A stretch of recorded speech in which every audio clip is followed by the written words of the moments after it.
కనిపించినప్పుడు అనాలి, జోక్ వేయాలి.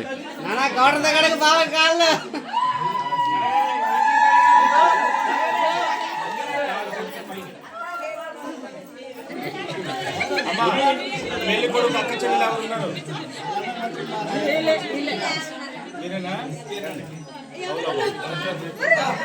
ఇది అలాగైతే ఇద్దరు వచ్చారు. చెంపొకలు ముంతొకలు 30 పంచుకోవాలి.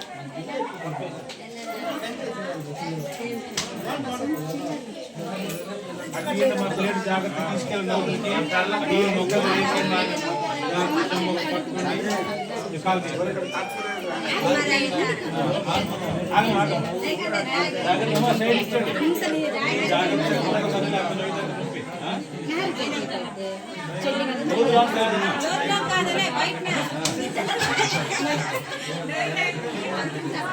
ఫైర్ చెంగుతో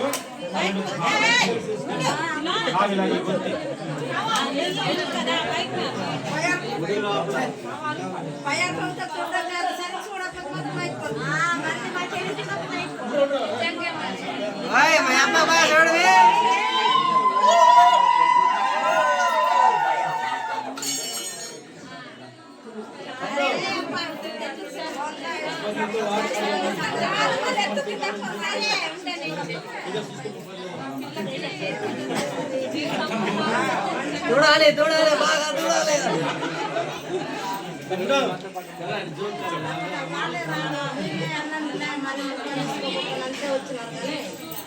ఏంటంటే అమ్మ ఒకసారి వినండి అందరూ కూడా.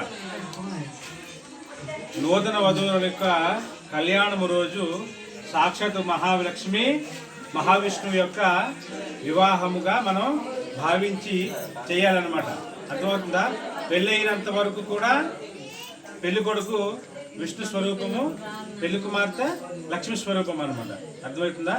సాక్షాత్ లక్ష్మీదేవి, ఇక్కడ మహావిష్ణువు.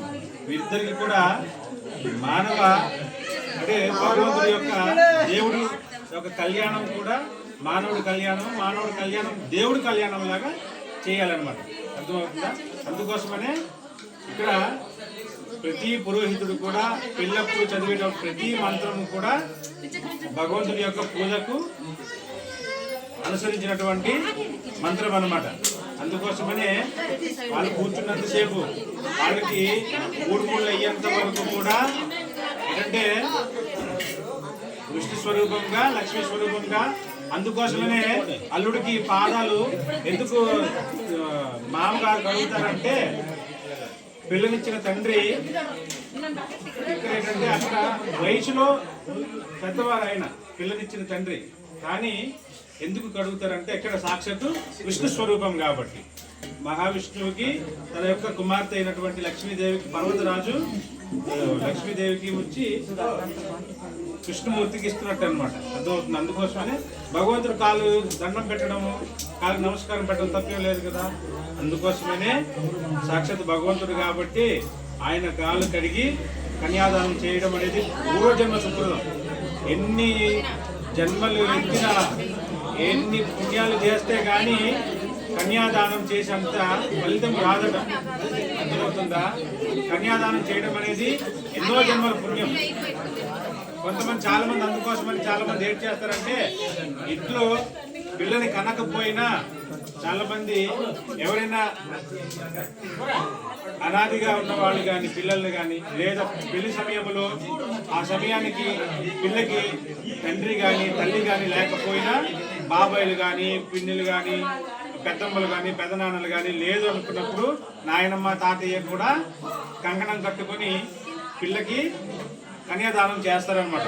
కన్యాదానం చేయడం అనేది పూర్వజన్మ సుకృతంగా భావిస్తారు. అర్థమవుతుందా? ఎంత పుణ్యమో చేసుకోకపోతే కన్యాదానం చేసేంత భాగ్యం మనకి రాదు. అంటే కన్యాదానం చేయడము, అల్లుడు కాలు కడగడం అనేది తప్పు ఏమి చాలా మంది కాలు కడిగేది అంటారు కదా. కన్యాదానం చేసేటప్పుడు కాలు కడిగి మనం పిల్లని అప్పచెప్పితేనే దానికి విలువ ఉంటుంది అనమాట. అర్థమవుతుందా? అందుకోసమనే వివాహ సమయంలో ఈ తంతు ఒకటి జరుగుతుంది అనమాట. దీని తర్వాత జీలకర్ర బెల్లం, వాళ్ళ యొక్క జీవితం కూడా జీవితకాలం అంతా కూడా అన్యోన్యతగా, ఎలాంటి ఒడిదుడుకులు లేకుండా, ఎలాంటి మాట మంచి రాకుండా, అర్థమవుతుందా, జీవితం అంతా కూడా వాళ్ళు చక్కగా కొనసాగించాలని ఒక ఉద్దేశం. జీలకర్ర బెల్లం ఎలాగైతే కలిపితే వాళ్ళకి విడదీయలేమో, అదేవిధంగా దాన్ని ఆధారంగా తీసుకొని జీలకర్ర బెల్లం ఎలా మనం విడదీయలేమో, ఎలాగైతే కలిసిపోతాయో అలాగే భార్యాభర్తలు కూడా జీవితకాలం అంతా కూడా కలిసికట్టుగా ఉండాలని ఒక ఉద్దేశంతో మనం జీలకర్ర బెల్లం అనేది వాళ్ళ తలపైన వేస్తారనమాట. మా పేరెంట్ అలా పంచి ఒకటి పట్టుకోండి, ఒక పంచి పట్టుకోండి, అది లేకండి మాకు ఇద్దరు దీపంచుకోండి.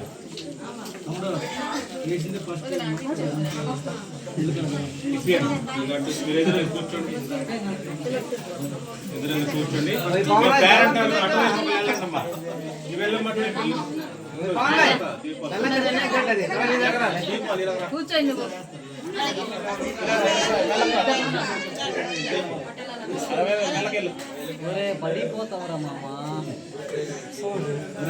ఇంకా పట్టుకోవడానికి ఒకరు ఉండాలి.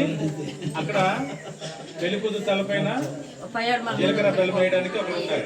ఉండు ఇలా తీసి అదే అలా కాదు, అది అలా కాదు, ఇక్కడ నడుముకి పెట్టు, అది చీర కట్టు, అదే తెలియదు, అది అలా పెడితే పౌరుషం కూడా వస్తుంది అట. మూడు పిల్లల దండ కూడా గట్టి కట్టుకోవాలి.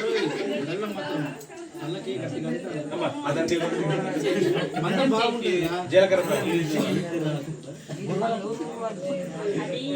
చాలా మొగలు తన్నుకున్నాము చూస్తారు కదా.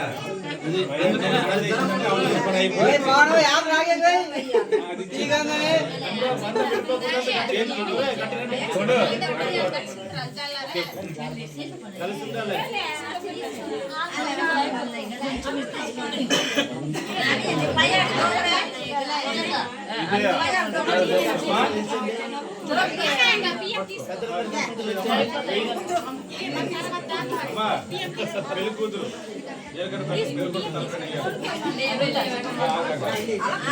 ఉన్నారు కదా, దేనికి పక్క సరిగ్గా వేయించాలి. చెప్పండి,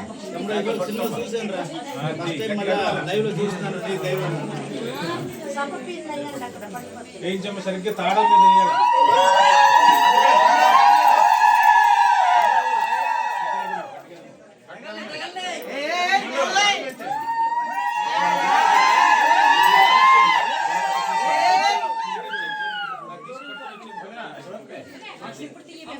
ఇప్పుడు ఐదో చూసుకోండి.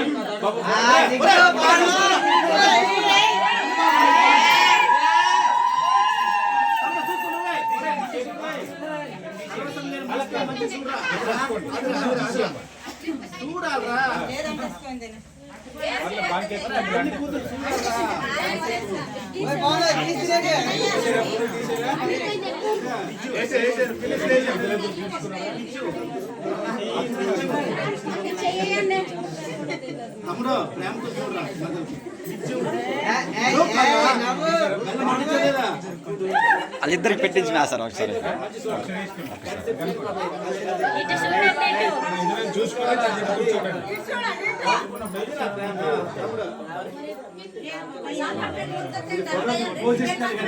ఓకే ఓకే, బావునా దించే, బావునా దించే, తీసేరా బావునా, తీసే.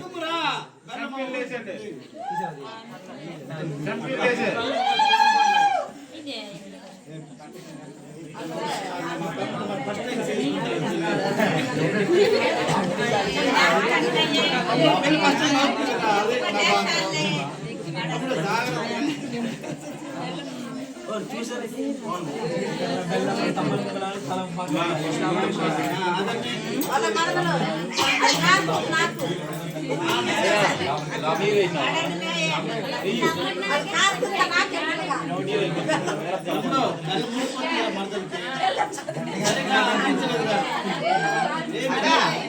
కాకుండా బాగా తినేస్తారు కదా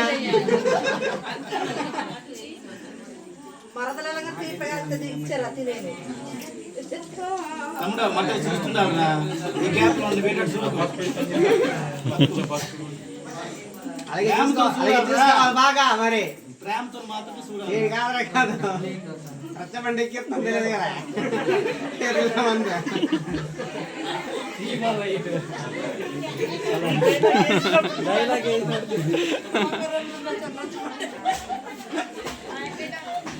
తమ్ముడు మంచోడులే మా తమ్ముడు చాలా చూసా కృష్ణుడు ఎక్కడైనా చెప్పు చూసావా మాకు తిరుగుతాడు మంచోడే చెప్పలేము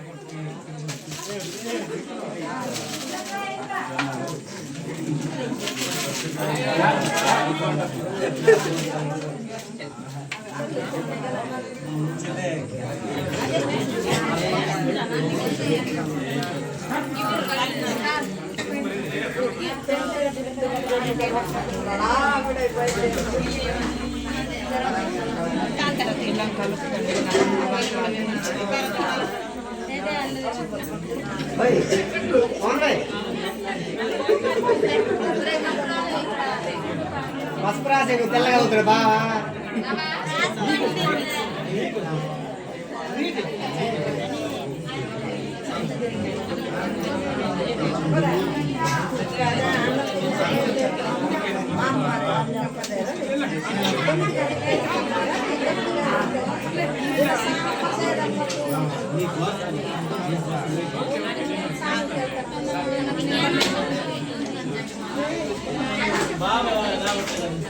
తినే కదా లడ్డు కాదు పసుపు